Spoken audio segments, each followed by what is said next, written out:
Four first responders killed in a helicopter crash just outside of Albuquerque, New Mexico. They have now been identified.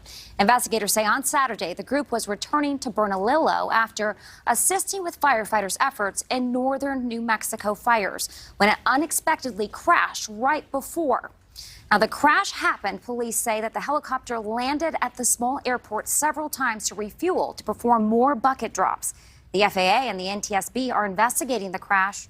New Mexico's governor has ordered flags to fly at half staff to honor the first responders. And we're also following another plane crash in Nevada. 4 people are dead after 2 planes collided at a small airport in Las Vegas over the weekend. The FAA says that both single-engine planes were preparing to land before the crash happened. Both the NTSB and the FAA are now investigating the crash. But joining us now to talk more about these crashes is Joseph Schwieterman. He's a professor of transportation at DePaul University. In all of these crashes, Joseph, what do you think exactly went wrong? You know, all these are really a tough day for aviation, general aviation. I haven't seen anything quite like this where, 3 or 4 very different accidents. You look at the helicopter crash with the first responders, and the first thing you think of perhaps structural fatigue on that helicopter, handling, the heavy fire retardant materials. Could be fatigue of the crew. That's a really demanding job. Fortunately, even a helicopter has a flight data recorder, so we're going to be able to check that. But boy, some of these other accidents, particularly the Boulder County 2-plane accident, you have to think pilot error may play a big role in this, and that's disturbing. Well, what exactly will the FAA, as they go through this investigation, what will they do? What will they look for to determine what exactly happened in these crashes?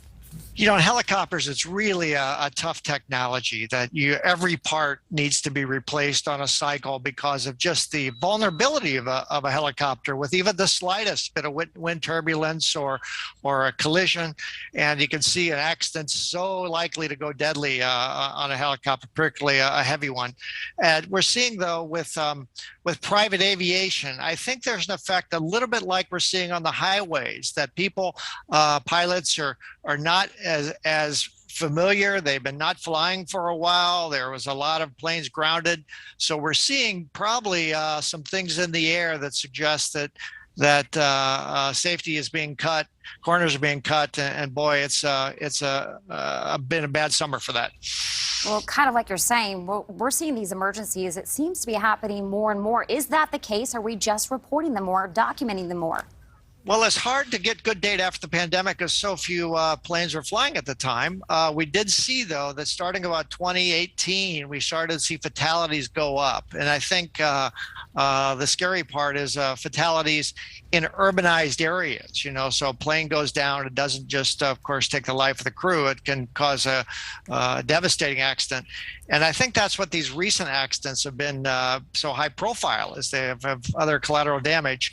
But we do know that pilot safety, or these planes have been getting safer over the years, just like cars and commercial airplanes. But we're recently seeing this uptick, and it's going to require some hard analysis. Definitely heartbreaking. 9 people died over the weekend of those small plane crashes. Joseph, thank you for your time, and thank you for joining us. Well, coming up on News. Thank you for watching. Go to newsnationnow.com to find NewsNation on your television provider. And don't forget to click the red subscribe button below to get more of NewsNation's fact-driven, unbiased coverage.